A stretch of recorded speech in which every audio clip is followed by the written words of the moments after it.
Question number 15।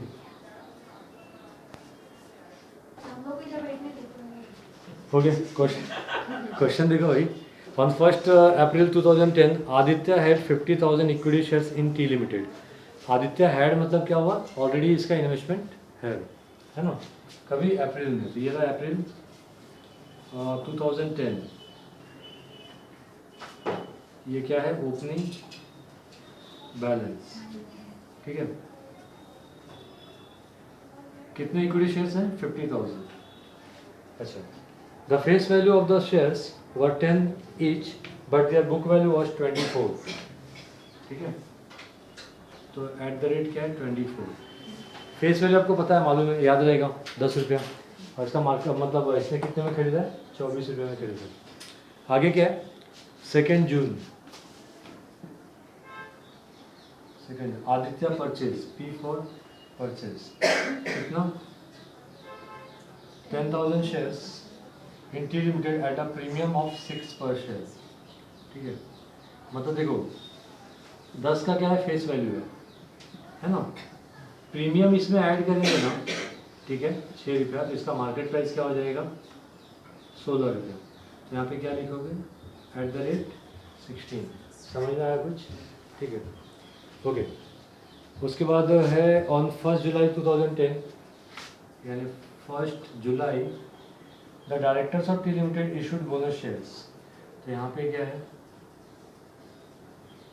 Bonus है at the rate of 1 share for every 3 share held. 1:3 का ratio है। Bonus कितना है, एक, कितने शेयर्स पे, 3 शेयर्स पे। ओके, ऑन 1 Jan 2011, ये दिसंबर यहाँ से क्या हो जाएगा, 2011 चालू हो जाएगा ना, ठीक है, क्योंकि इसके पहले क्या, दिसंबर तक क्या है, 2010 है। तो फर्स्ट को क्या है, Aditya purchase, P for purchase, right shares. और राइट इशू क्या होता है, तुम लोग को बताना पड़ेगा, या फिर 12वीं का याद होगा तो ठीक है। Right issue of ₹10 each eight 15 पर शेयर। तो राइट इशू कितने में है, एट द रेट 15। ठीक है, और on 31 Jan 2011 he sold.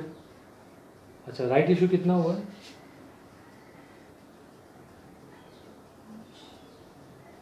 5,000 shares.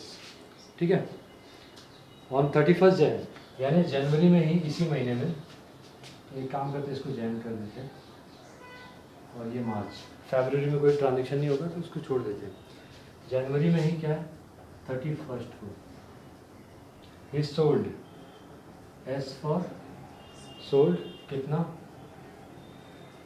20,000 shares. ठीक है, of T limited eight the rate 30 पर शेयर। कितने में बेचा इसने, 30 रुपये में। ठीक है, show investment account as it would appear in Aditya's book for the year ended 31 March 2011। तो ये भी सिंपल क्वेश्चन है, क्योंकि इसके अंदर अभी तक डिविडेंड के बारे में कुछ दिया नहीं है, और राइट इशू में भी ज़्यादा लफड़ा नहीं है। ठीक है, तो फिलहाल चलो स्टार्ट करें सर।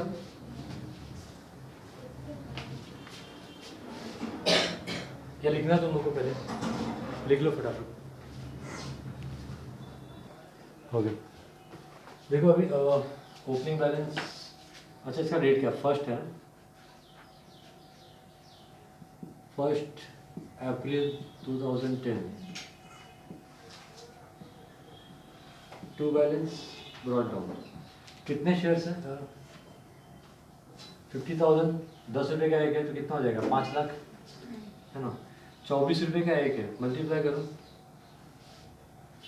12 लाख हो जाएगा। देखो ये हो गया। फिर मई में कोई ट्रांजेक्शन नहीं है। 2 जून को क्या है, परचेज है, तो 2 जून परचेज यानी क्या, टू कैश और bank account, P for purchase. कितना परचेज किया, 10,000, यानी कितना हो जाएगा यहाँ पे, 1 लाख हो जाएगा। कितने में खरीदा, 16 में। उधर 6 लिखा था, उधर कुछ हिंट नहीं दिया था। तो प्रीमियम आपको समझना चाहिए कि प्रीमियम मतलब फेस वैल्यू 10 रुपया है, उसमें क्या करने का, प्रीमियम ऐड करने का, तो प्राइस बनता है। ठीक है, तो 16 रुपया, तो करोगे तो कितना होएगा,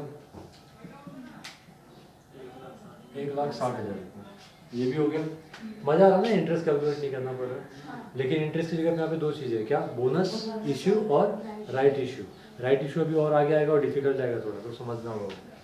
ये हो गया। फिर यहाँ पे क्या है, बोनस आया, कितने हेड पे कितना शेयर्स है। बोनस किधर है, ये बोनस है कि ये बोनस है, बोनस 1 है। बोनस 1 है, ठीक है, और ये हेड है ना। कैसे करते हैं, बोनस हेड है ना। अगर आपके पास 3 शेयर है तो आपको कितना बोनस मिलेगा, 1। बट ये डेट, ये क्या है, 1 जून को। तो 1 जून के पहले आपके पास कितने शेयर्स हैं, तो आप कैसे निकालोगे, डेबिट माइनस क्रेडिट, मतलब कितना खरीदा है उसमें से कितना बेच दिया। तो बेचा कुछ भी नहीं है, तो कितना है, 50,000 प्लस 10,000, 60,000। तो हमारे पास कितने शेयर्स हैं, हेड मतलब जितने शेयर, 60,000 शेयर्स हैं। क्रॉस मल्टीप्लाई करो, ये इधर, ठीक है। तो 20,000 शेयर्स हमें क्या मिला, एज अ बोनस मिला, वर्किंग नोट 1, ठीक है। तो बोनस मिला यानी shares comes in, debit what comes in, bonus share 1 जून 2010, 20,000 यानी कितना हो जाएगा, 2 लाख, है ना। यहाँ पे कुछ भी नहीं आएगा, क्यों, बोनस शेयर फ्री का शेयर होता है, ठीक है। जुलाई है क्या, कोई बात नहीं, जुलाई कर दीजिए, ठीक है। ओके, नेक्स्ट अभी क्या है, बोनस भी हमने कर लिया। अब सीधा 1 जनवरी को क्या हो रहा है, परचेज। 1 जैन 2011 हो गया, to cash out bank account P for purchase, कितना, राइट। देखो यहाँ पे परचेज लिखा है, फिर राइट इशू लिखा है। अब ये राइट इशू होता है क्या, ध्यान से समझो, ये बता दूं,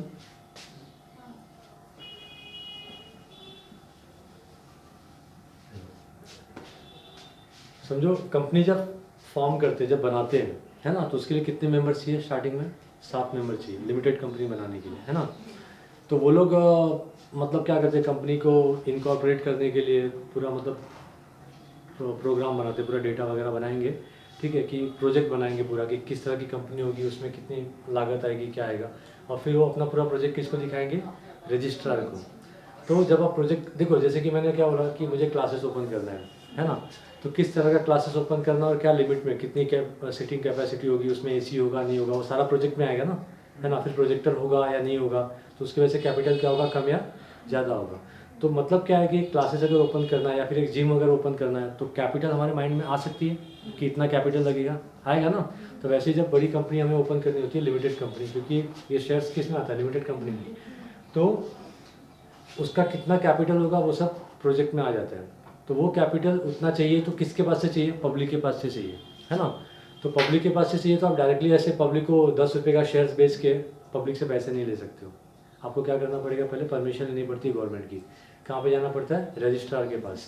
तो रजिस्ट्रार के पास आप जाओगे, प्रोजेक्ट रखोगे, रजिस्ट्रार आपने क्या बोला कि चलो तो मेरा जो प्रोजेक्ट है उसके लिए 500 करोड़ कैपिटल चाहिए। रजिस्ट्रार ने पूरा प्रोजेक्ट देखा, उसने आपको परमिशन कितने की दी, 400 करोड़ के शेयर्स की आपको परमिशन दी, 400 करोड़ की कैपिटल की आपको परमिशन दी। अब एक शेयर कितने का है, 10 रुपये का है, तो आप कितने शेयर्स बेचोगे मार्केट में, 40 करोड़ शेयर्स बेचोगे, मल्टीप्लाइड बाय 10, तो कितना आ जाएगा आपके पास, 400 करोड़ हो जाएगा। बट आपको लगता है कि कंपनी सारे शेयर्स एक साथ में क्या करती है, इशू कर देती है, नहीं, है ना। तो जो आपको ये मतलब आप कितने शेयर्स इशू कर सकते हो मार्केट में, 40 करोड़। तो इसका परमिशन किसने दिया, रजिस्ट्रार ने, है ना। तो इसको बोलते हैं ऑथोराइज कैपिटल, पढ़ा होगा 12th में, ऑथोराइज कैपिटल या फिर रजिस्टर्ड कैपिटल बोलते हो। इसके ऊपर 1 रुपया भी आप मार्केट से शेयर बेच के नहीं निकाल सकते हो, समझ रहे, ठीक है। तो अब इसमें से कुछ हम लोग शेयर क्या करते हैं, इशू करते हैं, और कुछ नहीं करते, है ना। तो इशू करते हैं, तो इशू होगा, उसमें से कुछ सब्सक्राइब होगा, कुछ नहीं होगा, है ना। और ये बाद में करते हैं। तो समझो लेट तुम लोग टीवाई वाले हो, तुम लोग ने मैंने शेयर्स बेचे, तुम लोग ने खरीदे, फिर बाकी के शेयर्स जो अन इशूड है वो बाकी के शेयर्स में अगर मैं बाद में बेचूंगा और किसी और को बेच दूंगा तो तुम लोग नाराज होगे कि नहीं होगे? तुम लोग बोलोगे ना क्या सर स्टार्टिंग में हमने कैपिटल दिया फिर आपने किसी और को बाहर वालों को बेचा जब कंपनी चलने लगी तो, है ना? तो जब कंपनी चलने लगती है तो उसके शेयर्स की कीमत क्या होती है, बढ़ती है ना? तो कंपनी जो बाकी के शेयर्स है ना अगर मार्केट में बेचेगी, जैसे 10 का शेयर है तो स्टार्टिंग में शेयर्स है ना 10 का 10 में बिकेगा एट पार, 10 का 12 में बेचा तो एट प्रीमियम, 10 का 8 में बेचा तो एट डिस्काउंट। तो वो तीनों तरीके से, तो स्टार्टिंग में कंपनी क्या करती है, जो नई नई कंपनी होती है वो या तो एट पार बेचेगी, 10 का शेयर 10 में बेचेगी, या फिर 10 से कम में बेचेगी क्योंकि उसका मार्केट में वैल्यू नहीं होता है। फिर जब कंपनी फॉर्म हो जाती है, कंपनी बनती है, उसका नाम हो जाता है, गुडविल हो जाता है, तो 10 के शेयर्स की वो 500 भी चार्ज कर सकती है, जैसे गुडविल के ऊपर डिपेंड करता है। तो देखो अब 10 के शेयर है ना समझो 20 में बेच रही कंपनी, है ना? तो मार्केट में जब बेचेगी तो 20 में, लेकिन अपने जो एग्जिस्टिंग शेयर होल्डर्स है, जैसे टीवाई वालों ने शेयर्स खरीदे थे मेरे, तो मैं उनको क्या करूँगा, मार्केट प्राइस कितना है शेयर्स का 20, लेकिन फर्स्ट प्रेफरेंस मैं किसको दूंगा, किसको बेचूंगा पहले, एग्जिस्टिंग शेयर होल्डर्स को। तो जो एग्जिस्टिंग शेयर होल्डर्स होते हैं ना उनको मैं कम में बेचूंगा, लेट 16 में ही बेचूंगा। तो उनको एक ये बेनिफिट हो गया, और उनका ये अधिकार है, मतलब जो बाकी के शेयर्स आप बेच रहे हो उस पर सबसे पहले खरीदने का अधिकार किसका आता है, एग्जिस्टिंग शेयर होल्डर्स का, वो लोग का पहले हक होता है ना? तो यहाँ से दो चीज़ें आपको समझ में आई होगी, जब ये अनइश्यूड शेयर्स बेचते हैं मार्केट में, है ना, तो वहाँ पे दो चीज़ें, सबसे पहले कौन खरीदेगा उसको, एग्जिस्टिंग शेयर होल्डर्स, और जो भी मार्केट प्राइस होगा उससे कम में खरीदेगा, उसको मिलेगा, है ना? तो उसका बेनिफिट क्या हुआ कि वो खरीद के 16 में वापस से मार्केट में क्या करेगा, 20 में बेच देगा, तो उसको भी थोड़ा क्या हो जाएगा बेनिफिट, किसको, एग्जिस्टिंग शेयर होल्डर्स को। सब अब्बा जब्बा जब्बा हो गया, हाँ ठीक है। तो ये हो गया अपना राइट इशू, कुछ समझा कि नहीं? तो राइट इशू मतलब क्या, जो अनइश्यूड शेयर्स हैं उसको कंपनी क्या करती है, इशू करती है, उसी को क्या बोलते हैं, राइट इशू बोलते हैं, है ना? तो यहाँ पे कितने राइट इशू हैं, 5000 शेयर्स, कितने रुपए में खरीदा, 15 रुपये में। एक तरह से ये परचेज ही है ना? तो यहाँ पे लिखो RI, राइट इशू, 5000 का कितना हो जाएगा, 50,000, ठीक है, 75,000, ओके। ये हो गया, हमने राइट इशू भी कर लिया। अब आगे क्या है, 31 जनवरी, जनवरी है ना, फैब हमने हटा दिया था, 31 जन को क्या है, सेल, तो सेल यहाँ पे करेंगे 31 जन 2011 बाय कैश और बैंक अकाउंट ब्रैकेट में सेल, ठीक है। कितने शेयर्स बेचे, 20,000, यानी यहाँ पे कितना हो जाएगा, 2 लाख, है ना? कितने में बेचे, 30 में, तो 20,000 इंटू 30 करो, 6 लाख, ठीक है, 6 लाख ही हो। तो क्या किया हमने, सेल किया, कर दिया, अब क्या निकालेंगे, प्रॉफिट या लॉस। तो कितने में बेचा, 6 लाख में।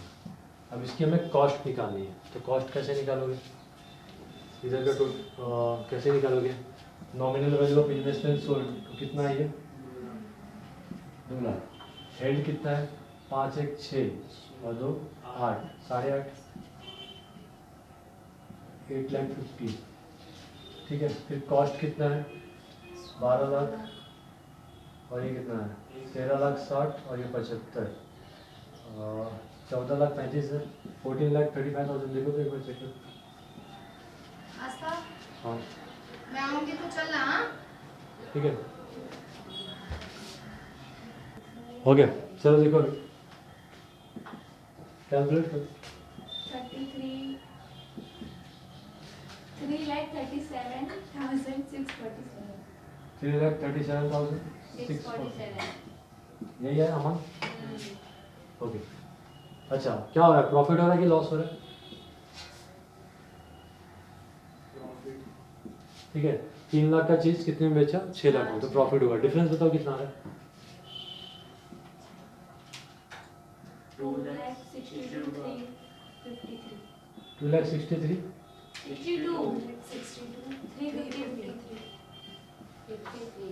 ठीक है, तो प्रॉफिट कहाँ लिखेंगे?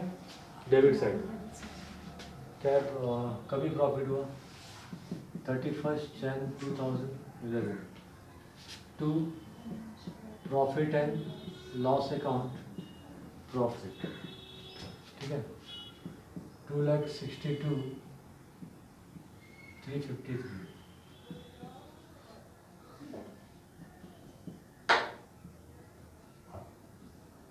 ठीक है। तो ये भी हो गया, सैलरी हमने निकाल दिया। अब क्या क्लोजिंग है ना, ईयर एंड हो गया ना।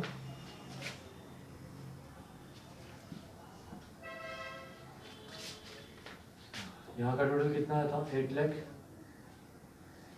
यहाँ पर भी कितना लिखेंगे? 8,50,000। 2 लाख माइनस किया तो 6,50,000, ठीक है। इधर का टोटल बताओ कितना हो रहा है?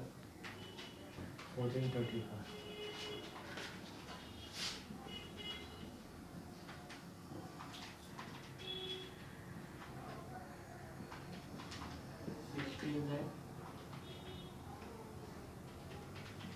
ये ना 16,97,353, ठीक है। तो यहाँ पर भी कितना लिखेंगे? 16,97,353। 6 लाख माइनस किया तो 10,97,353। कभी 31 Jan 31 March 2011 by balance carry down, ठीक है। आई होप आप लोग को समझा होगा, और राइट इशू पे थोड़ा नोट देख लेना आप लोग, ठीक है।